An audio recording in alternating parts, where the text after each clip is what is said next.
In today's video, I'm going to teach you how to get a refund from Airbnb step by step, whether your trip changed unexpectedly or perhaps something didn't quite meet your expectations.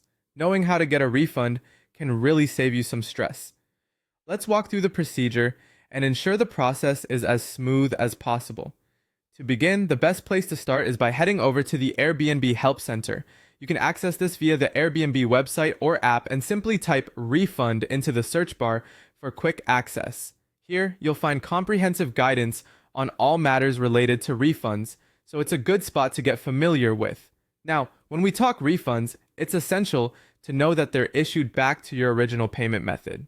This means if you paid via credit card, debit card, or PayPal, Airbnb typically sends the funds back the same way. If you used an alternative payment methods, like a gift card or direct debit, it's good to verify this detail with Airbnb to ensure a smooth refund process. Sometimes, though, things get a little tricky if your original payment method can't be refunded. Maybe your credit card has expired or been replaced. In such cases, Airbnb usually provides a couple of options.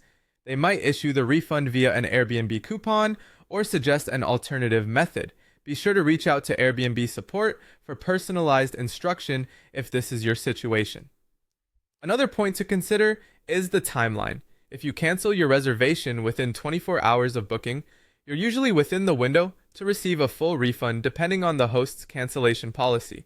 It's worth noting that different hosts have varying policies, so it's always a good idea to check those details before booking. Moving on, if your payment involved a coupon, Airbnb will refund the amount you paid, not the coupon value. So if the coupon hasn't expired, you should be able to use it again.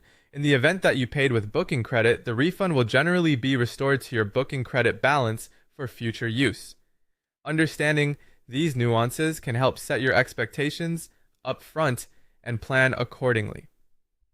Lastly, it's important to know how long refunds typically take. Generally, Airbnb processes refunds within 10 days, but this can vary depending on your bank or payment provider.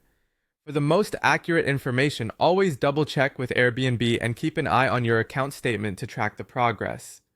So there you have it, a straightforward approach to securing a refund from Airbnb. As always, clear communication with Airbnb support and understanding the specifics of their refund policy can greatly streamline your experience. Thanks for tuning in, and I hope you found this guidance helpful. If you have any experiences or additional tips about getting refunds, feel free to share them in the comments below.